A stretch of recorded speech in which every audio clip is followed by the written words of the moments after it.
Hello, everybody. Welcome back. We finished ancient Greece. Now we're going to talk about Rome. So, according to the Roman legends, Rome was founded by the surviving brother of a set of twins. There were two guys, Romulus and Remus. Now, they were abandoned at birth because they were half gods, half human, and the fortune teller said to their parents that they were eventually going to end up, one would murder the other, and the one who survived would start a great city, and the parents were like, I don't know if we want kids that murder each other. So they left them to die. They were abandoned.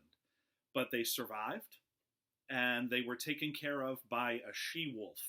They were found by a mother wolf who had lost its own cubs and had milk, and so the kids were raised by a wolf. The twins' original mom had their fortune told, learned that one would kill the other, she left them to die.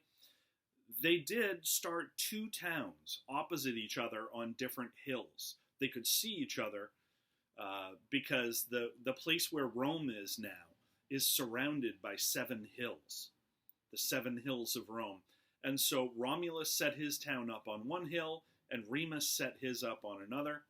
And Remus was unhappy that Romulus's town was starting to get bigger and stronger, so he led his followers to go attack Romulus's town. And as he was jumping up over the little barricade wall that Romulus had set up to defend his town, Romulus speared Remus as Remus was jumping. So he did kill his brother. The fortune was fulfilled. And Romulus was the founder of the one city that survived, Rome, named for him. In reality, though, Rome was probably started by 3 different groups blending their cultures together. There were the Greeks. The Greeks had a colony near Rome. The Latins. The Latins lived in southern Italy, and Rome is just about as far north as they ever got. And also the Etruscans from northern Italy. The region called Tuscany is named for them. Tuscany in Italy is where you'll find towns like Siena and Florence, some of the greatest, most famous names of Renaissance art and culture. So, the Etruscans, the Latins, and the Greeks all came together where Rome was. The city was surrounded by 7 hills, which provided great protection. It had a river running through it, the Tiber River, Tiber. Another great advantage for the city of Rome was that it's right in the middle of the Mediterranean Sea. And so you can sail out from where the river meets the Mediterranean, just near Rome. You can sail out from there to anywhere, and nowhere is further away than halfway across the Mediterranean. Right in the middle, great spot. So, around 600 BC, so the Greeks are just starting to become important at this time, around 600 BC, the Etruscans were in charge of the city. Their king ruled the city of Rome. His name was Tarquin. In 509, actually, Tarquin was in charge. He wasn't very popular. He had kids, one of whom was the prince who was going to become the next king. And this prince raped a Roman noblewoman.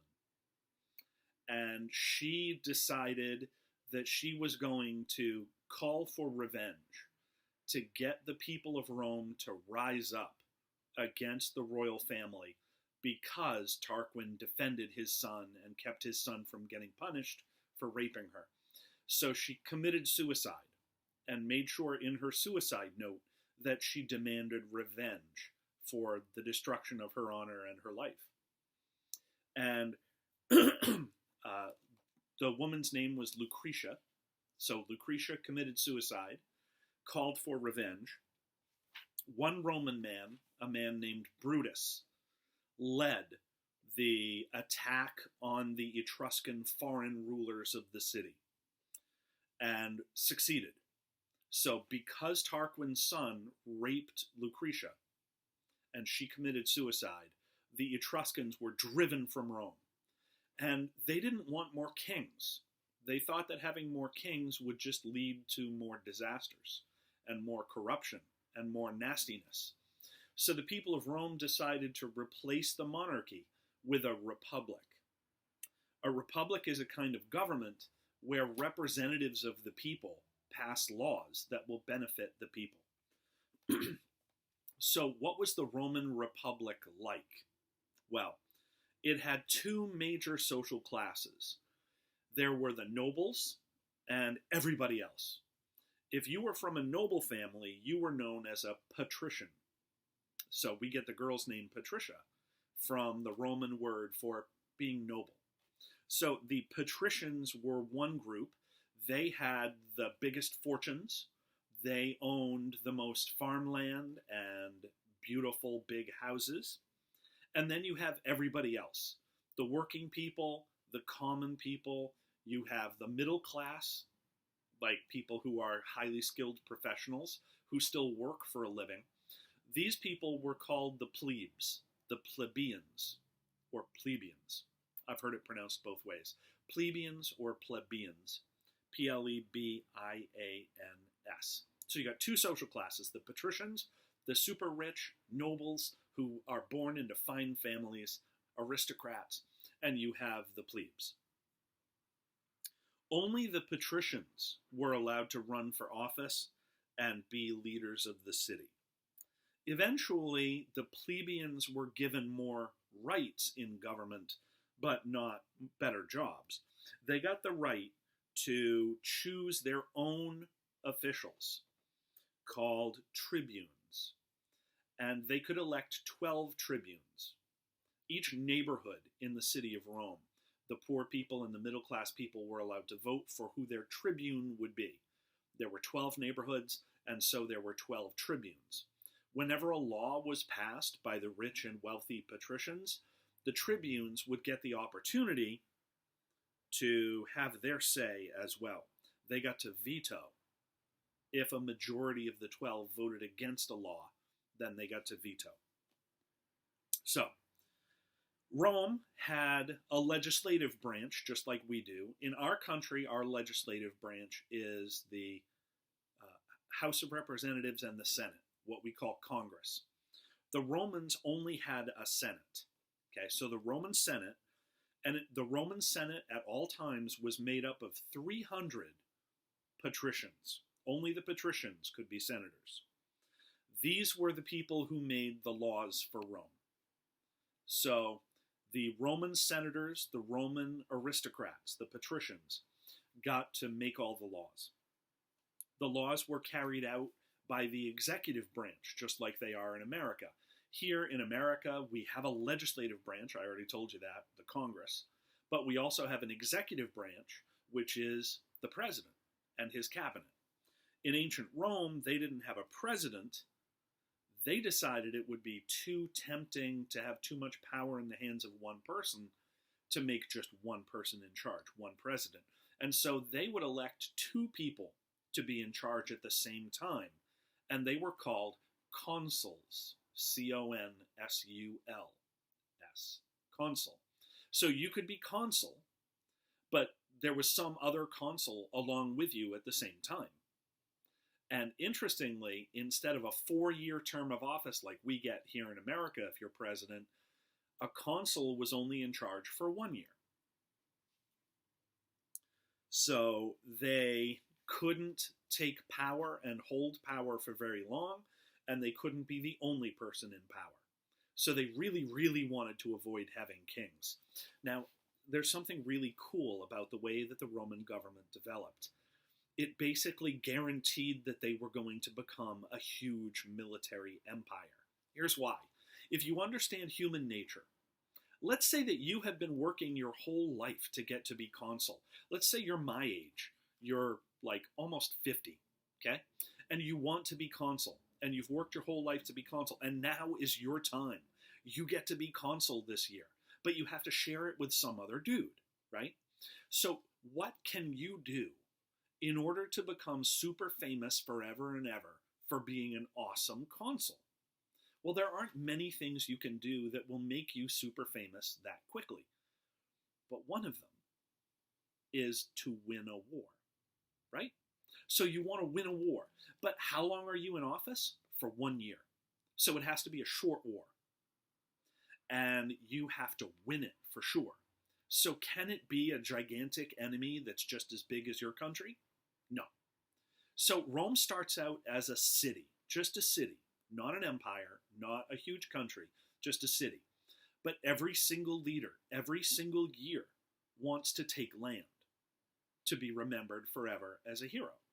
And so, because there's 2 in charge at a time, each one of them starts their own war. But they carefully choose an enemy that is small enough to be conquered within a year. Because you don't want to start a war and not get to finish it. Because somebody else gets the glory of winning it if that happens. So every single year, Rome starts 2 wars against smaller enemies. So what happens after 10 years? After 10 years, your country has fought 20 wars, and you've won all 20 because you've picked small enough enemies to beat. And every time you beat an enemy, what do you do to them? You take their money, and you take their men, and you add them to your army. So after 10 years, Rome is almost 20 times its original size. The army is almost 20 times its original size.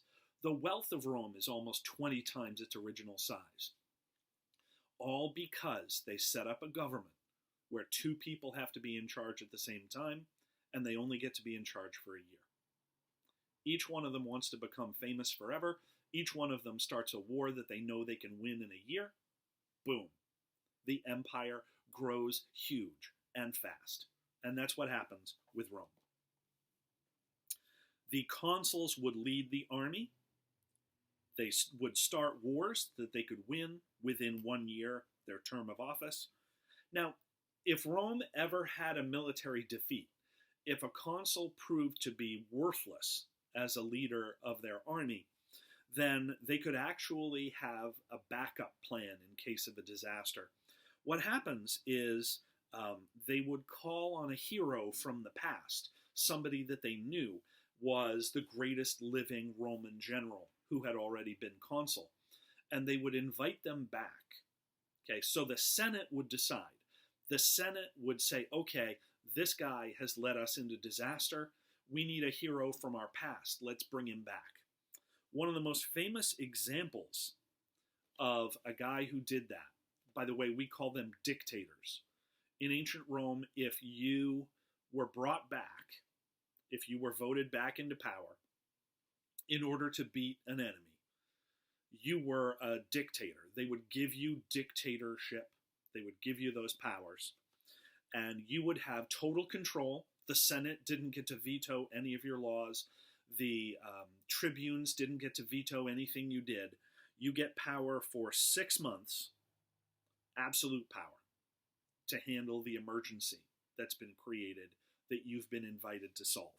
So a dictator, they would be picked by the consuls and voted on by the Senate. When they gave up power, they had to give it up completely. They were not allowed to hold on to any power. The Senate just took it back 6 months later. Or if you finish the problem in less than 6 months, you can hand it back early. And the greatest Roman to ever do this has an American city named for him. George Washington looked at this ancient Roman as a hero and actually started a club of his officers named for this ancient Roman. This ancient Roman is Cincinnatus. You've heard of Cincinnati, Ohio. George Washington had a group of officers in his army called the Order of the Cincinnati. People who were willing to do what the ancient Roman guy, Cincinnatus, did. Cincinnatus was an ancient Roman consul. He retired. He went to his farm. He lived a wonderful life. But then Rome was in a disaster. They brought him back to be dictator. He took charge and conquered the enemy that had created the disaster for Rome, and then went back in retirement And he had a 6-month term of office to do that. Do you know how long it took him? Do you know how long he stayed in office and then went home? 2 weeks. He was able to raise an army, beat the enemy, and then say, I'm done. I quit. I'm going back into retirement for 2 weeks. That's how long his term as dictator lasted. He didn't want to be dictator. He didn't want to have total control. He wasn't in it to make a profit for himself. He wasn't in it to benefit himself. And so Cincinnatus only spent 2 weeks in charge and then quit, went home. So, well done, Cincinnatus, right? Okay. Now, all Roman citizens who owned land had to join the army. So if you were a male Roman citizen, you owned land, you had to serve in the military. If you wanted to be in government, then you'd have to be in the military first for 10 years. And then you were eligible to be picked if you were a patrician. The Roman army was organized into groups of 5,000 men. That's the basic unit, and a group of 5,000 is called a legion. A legion is broken up into smaller groups called centuries. And each century is run by one single man called a centurion, a Roman centurion. They're basically the equivalent of a sergeant in the military today. Maybe like from war movies or stuff like that, sergeants are the guys who are really close to the soldiers and in charge of the soldiers. They'll be brutally honest with their feedback. They're the drill sergeants, the ones who get them through basic training, right? Not very friendly guys. They are the guy in charge and the guy who will make you pay for every screw up that you do, right? So, a centurion is in charge of a century, and then you have legions made up of groups of centuries all put together. The Romans first conquered their neighbors next door in Italy, the cities and the towns very close to Rome. By around 265 BC, just as ancient Greece is really collapsing, just as Alexander the Great is falling apart, the Romans decided to start taking other places in the Mediterranean. They really started to spread out. When the Romans conquered you, they tended to be pretty nice to you, though. Like, they would take your tax money from now on. They would take your men and add them to the Roman army. But as long as you stayed loyal once you were conquered, then you would have all of the basic civil rights and government rights that any Roman had. You couldn't vote for members of the Senate or the tribunes, though. You weren't allowed to do that. They would take some of your men to join the army. You had to pay your taxes.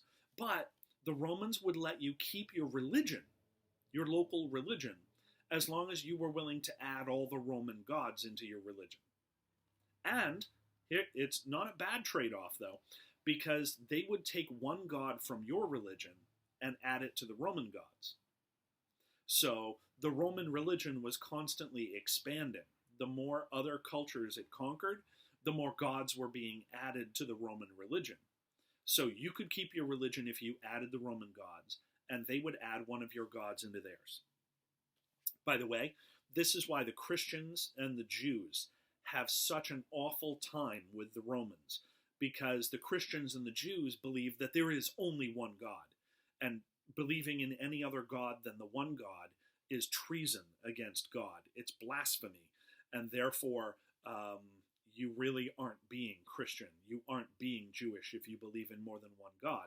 So when the Romans told them, you can keep your religion, but you have to add our gods, the Jews and the Christians said, no, we can't do that. And so the Romans punished them for it. Romans traded wine and olive oil all across the Mediterranean Sea until they were blocked by another city across the water called Carthage. Carthage had been a Greek colony, and when ancient Greece fell, Carthage became an independent, strong country of its own. In the year 264, Rome went to war with Carthage. Now, Rome called Carthage Punica. That was how they referred to the city of Carthage.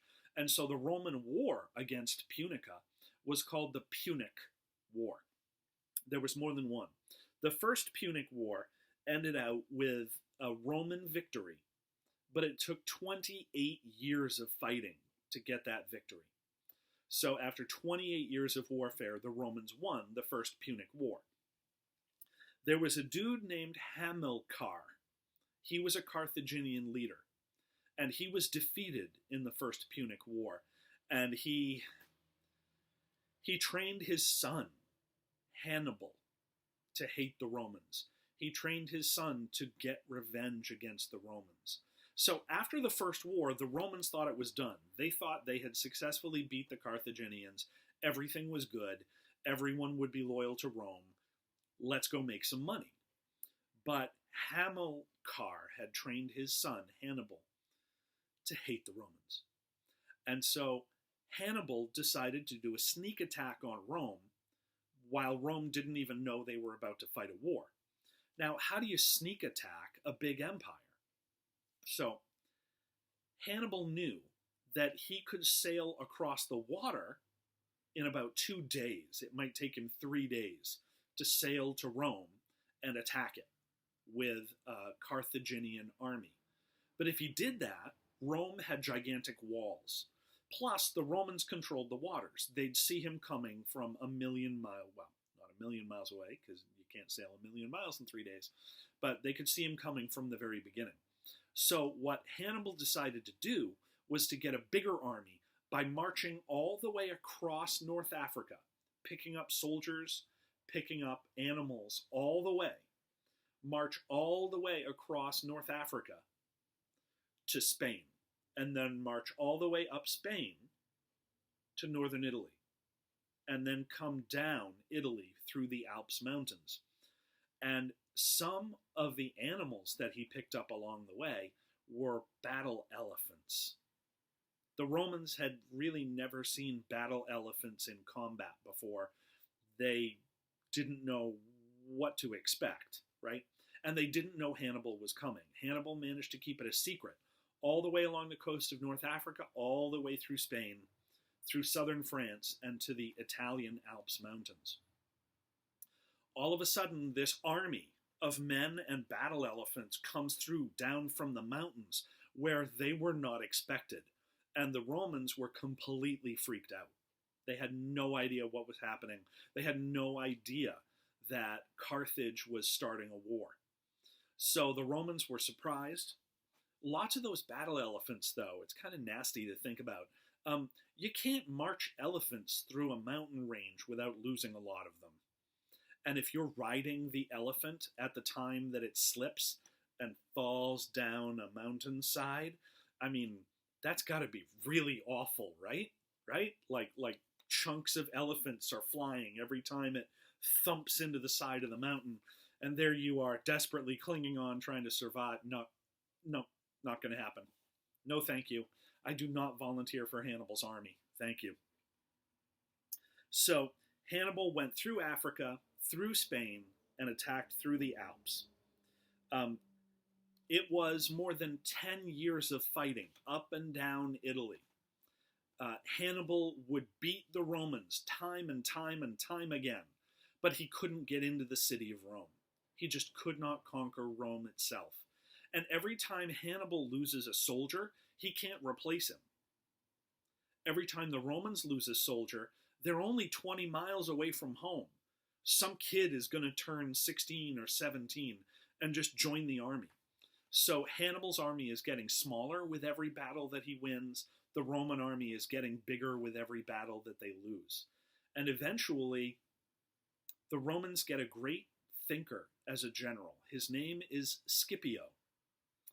And Scipio decides, rather than take an army out and fight Hannibal right here, why don't I sail to Carthage? Because then Hannibal will have to march all the way home. He'll have to go through the mountains again. He'll have to go around Spain. He'll have to go all across North Africa just to defend his hometown. If I just get on boats and sail 3 days, I can start attacking his hometown. and it'll take him a long time to get home to save himself. So Scipio did that. He attacked, and he was hugely successful. When Hannibal made it home, he was exhausted, his soldiers were completely wiped out, and then he lost. Hannibal marched all the way home and was just defeated. So the Romans had won the first two Punic Wars. There was actually a Third Punic War. About 60 years later, the Carthaginians decided to do it again. And this time the Romans decided not to let Carthage even exist anymore. And so when they beat Carthage in the 140s BC, they set fire to the city, they kicked out all the people, and they plowed up all of the farm fields and put salt in them. Because if you salt a farm field, it kills any plants that were going to grow there. So they took Carthage and turned it into a desert to make sure it could never rise again. And to this day, if you go to Carthage as a tourist, you can see ruined stone temples and ruined government buildings, and they're in the middle of absolutely nowhere because the whole place around them is still a desert. After this, after Carthage was salted, nobody challenged the dominance of Rome for the Mediterranean Sea because nobody wanted to end up a wasteland, a desert, like Hannibal's Carthage. So there we have the beginning of Roman history for you. And the next time we get together, we'll be talking more about their government and how it goes from being a republic to being an empire instead. It's a messy story. It's a brutal story. There's lots of murders. It's a great soap opera. So stay tuned.